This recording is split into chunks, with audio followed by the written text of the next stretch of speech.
नमस्कार. अक्षरधूंच्या या साहित्य सफरीवर तुम्हा सर्वांचं पुन्हा एकदा स्वागत. आज आपण जी कथा ऐकणार आहोत त्या कथेचं नाव आहे काशी नाना. चला तर कथा सुरू करू. 2020 कोरोना नावाच्या राक्षसानं सगळीकडे धुमाकूळ घातलेला. नीटनीटके चाललेले संसार यानं पार देशोधडीला लावले. कित्येकांच्या आयुष्याची व्यवस्थित बसलेली घडी यानं पार विस्कटून टाकली. शहर तर शहर, पण अगदी कोनाड्यांमध्ये बसलेली खेडीसुद्धा यांना आपल्या विळख्यात ओढून घेतली. अशाच एका खेड्यात राहत होतं काशीनानांचं कुटुंब. काशीनाना, त्यांची आई, 2 मुलं आणि त्यांची पत्नी असं हे छोटंसं कुटुंब. थोरली मुलगी सुमन बाळंतपणासाठी माहेरी आलेली. धाकटा सदू शाळा शिकत होता. सध्या कोरोनामुळे तो घरीच असायचा. काशीनानांचं वय साधारणपणे 50 वर्ष असेल. एरवी ते गौंड्याच्या हाताखाली कामाला जायचे, पण आता कोरोनामुळे रोज काम मिळणं मुश्किल झालेलं. त्यांची बायको म्हणजे गीता नानी दुसऱ्यांच्या शेतात कामाला जायची. शेतातलं काम पण एक दिवस मिळायचं, एखादा दिवस तेही मिळायचं नाही. सकाळी सकाळी काशीनाना भाकरी बांधून ठियावर जायला निघाले. ठिया म्हणजे जिथं कामाची आवश्यकता असणारी लोक जमायची आणि तिथून ठेकेदार आवश्यक तेवढ्या माणसांना कामावर घेऊन जायचे. नाना बाहेर पडायला लागले तेव्हा सुमन म्हणाली, नाना, भेळ आणचाल का येताना? नानांनी तिच्या डोक्यावरून हात फिरवला आणि होकारार्थी मान हलवली. ठियावर बराच वेळ बसून आजही काम मिळालं नाही. मागील 8 दिवस झालं हे असंच चाललं होतं. माघारी येऊन नाना अंगणातल्या पारावर 2 पायांवर बसून राहिले. त्यांचं हिरमुसलं तोंड पाहून नानी म्हणाली, तो नांगरे ठेकेदार नाही का? त्याच्याकडं का चक्कर टाकी ना एकदा? मला पण काय काम असलं तर बघा. नानांनी 2 पायांवर बसलेल्या त्या स्थितीत नुसती मान हलवली. सुमनकडे बघून तर त्यांच्या पोटात गोळाच आला. लेकीनं भेळ आणायला सांगितली आणि आपल्याला तेवढंही जमू नये याची त्यांना लाज वाटली. नानांचा परिपाठ तसाच चालू होता. रोज ठियावर जाऊन माघारी यावं लागत होतं. त्या दिवशी नानीला काहीतरी काम निघालं. तिनं नानांना सांगितलं, तेवढं गायकवाडाच्यात निरोप सांगून येता का की आज खुरपायला यायला नाही जमायचं म्हणून? नाना जेव्हा गायकवाडाच्या मळ्यात गेले तेव्हा खुरपणी चालू झाली होती.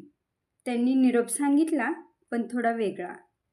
नाना म्हणाले की आजच्या दिवस तिला यायला जमायचं नाही म्हणून तिनं मला लावले खुरपायला. काही बायका गालातल्या गालात हसल्या, पण नानांना त्याची पर्वा नव्हती. त्यांनी दिवसभर बायकांबरोबर शेतात खुरपलं आणि संध्याकाळी जाताना अतिशय आनंदानं लेकीसाठी भेळ घेऊन गेले. दुसऱ्या दिवशी मात्र नानांनी सकाळी सकाळीच नांगरे ठेकेदाराला गाठलं. ठेकेदार कोवळ्या उन्हाला बसून दाढी करत होते. नानांनी रामराम केला आणि सरळ मुद्द्याला हात घातला. ठेकेदारांची आणि नानांची आधीच ओळख असल्यामुळं नानांना फारसा संकोच वाटला नाही. घरी लेक बाळंतपणासाठी आले आहे आणि हाताला काम नसल्यामुळं कशी सगळी परिस्थिती बिकट झाली आहे याचे नानांनी सविस्तर वर्णन केले. नाना कळकळीनं बोलत होते, शिवाय पगारात 4 पैसे कमी द्या, पण कामाला नाही म्हणू नका.